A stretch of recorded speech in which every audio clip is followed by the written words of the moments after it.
Hi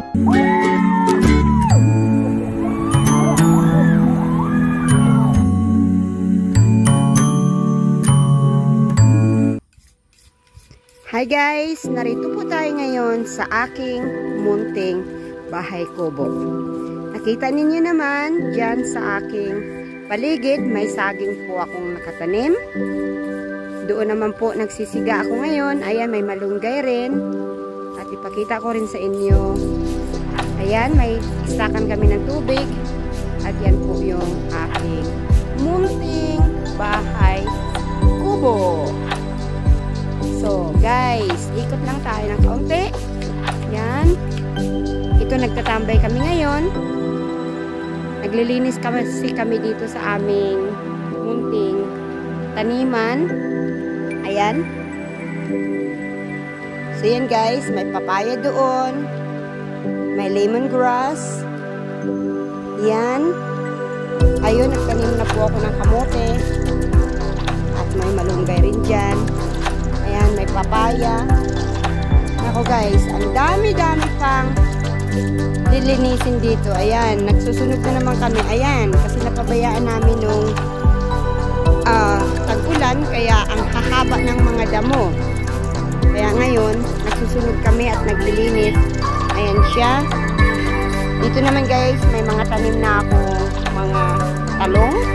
Kasi namatay nga siya nung napabayaan namin ng 4 na buwan. Ayun, dun sa baba ang lalaki na ng mga saging ko po. Diyan naman sa baba, may mga tanim po akong gabi guys. Ayan. Gabi po yan. At saka doon naman sa gilid niya, nakikita ninyo, may mga tanim din pong mga alugbati. Tumutubo pa lang po siya guys. So, yan naman sa baba actually, yan, may tubig kasi yan pag tag-ulan, kaya ayan, makita ninyo, ang dami ko pong kangkong. Kangkong po lahat yan. Mamaya kukuha na naman ako para po may pang-ulam. Ayan, may saluyot rin siya. Doon may saging na naman sa kanto. Doon, daanan po yun doon. Banda roon, kaya wala po siyang mga tanim. Ayan, may mga gabi pa ako dyan guys. Yan. Yan, malalaki na siya. So, malapit ko na siyang harvestin para po panglagay sa aking sinigang or laing. Masarap din yan. So, dyan. Yan naman, langka po. Maliit pa lang. Yan katabi niya guys. Mayroon pong papaya tayo. Mayroon ng pangtula. Yun, may saging na naman sa ano. Tapos dito naman banda, nagtanim po ako ng kamote. Ayan, tumutubo pa lang po siya. Yan. Ayan o, para naman libre na rin po yung aking pangtalbos ng kamote. Marami po yun guys, hindi ko naman pwede makita sa inyo. So once again, ito, dito tayo ngayon. So guys, ito po yung aking papaya. Mababa kasi siya yung papaya, kaya nakahawakan. Yan po siya. Yan, marami po siyang bunga. So marami po akong papaya dito. So, dito naman, ayan, kailangan ko maglinis dito, guys. So, yan, linisin ko. Ayan, mga sili po yan, lambuyo. Kailangan ko pong linisin. Ayan, marami po yan dyan. Ayan, mga sili po lahat ito. Ito. Kailangan ko lang linisin. Dito naman, sa mga puno, hindi po namin tutunan. Kasi, pinaniman ko po siya ng dragon fruits. Ayan po siya. So, yan po. So, balik po tayo dito ulit. Ayan ang kalat po namin ngayon. Kasi, uuwi na naman kami mamaya ulit sa Olonga po. Kaya dito ngayon, nagkakalat po yung mga gamit namin. Ayan po yung aming munting bahay kubo. Mura lang po yan guys. Ready-made po yan nung binili ko. 50 mil naman. May kusina na siya sa loob at may double deck siyang bed. Ayan, ang dami pong usok dito kasi nagpapausok nga kami. So yan, marami po akong lemongrass nga nakapaikot. So doon naman po guys, nandoon po yung aming tubig. Yung deep swell po siya nga tubig. Yun, may septic tank na po rin kaming naka-ready. Kasi doon naman banda kung saan yung tricycle doon pa sa dulo yung may bahay doon kapitbahay namin. Doon po kami magpapatayo ng bahay. Malayo lang kasi dahil maluwag-luwag din kaunti rin po yung aking lupain dito. Napundar ko po to bago ako umuwi dito sa Pilipinas. So yan, marami po akong okra. Ayan guys, oh. So, masarap talaga guys pag may tinatanim pala. May aanihin ka rin. So yan po yung aking okra. Ayan, mamaya harbisin ko na po yan para hindi po siya masira. So yan guys, oh. Ang dami-dami pong bunga. Ang sarap palang kainin. Ayan po siya, oh.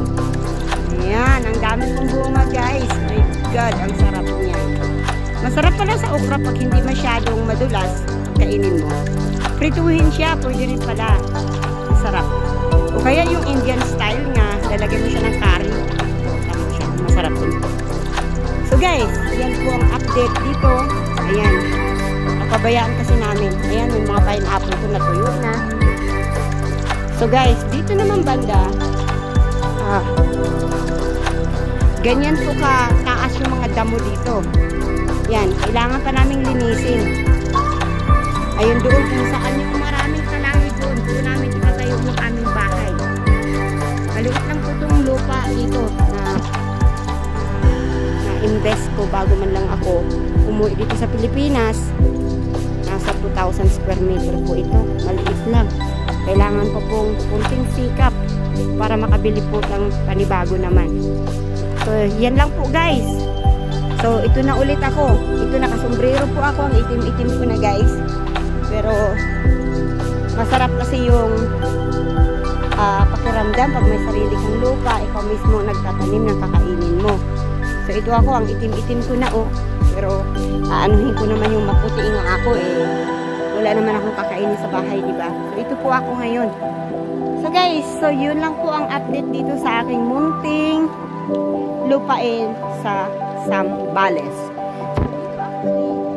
Nagtatambay kami ngayon, nagtatrabaho kami maghapon at mamaya naman uuwi na rin po kami sa Olongapo kasi may bahay pa rin po kami doon. May nabili rin po akong bahay doon. Kaya lang, ang ingay kasi nasa city po kami mismo. Harvest na Saba.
So, ang daming laman.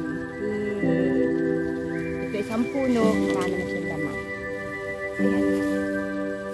So, yun guys, puno natin yan siya.